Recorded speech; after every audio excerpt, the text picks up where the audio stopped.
Lai cam thì có lai cam, tao quay lai cam đó, lai cam đỏ quay.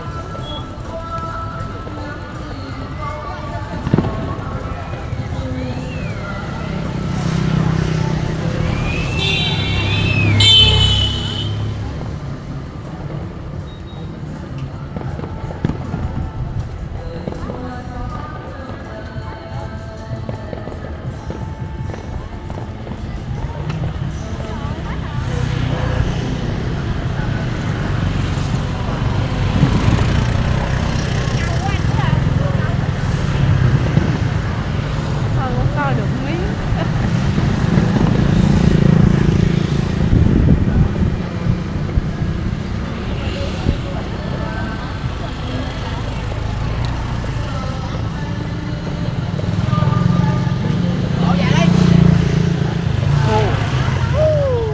quá trời. Cao nở ra kìa.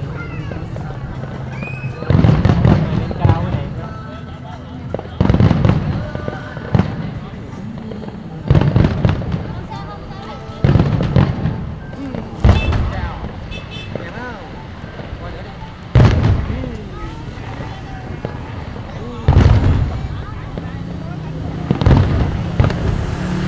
Bây giờ sớm chút nữa chở Châu với Hoàng đi coi nữa.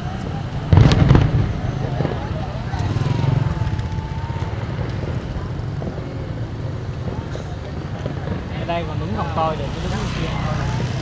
Đứng kia đâu coi được đâu. Cây nó trơn.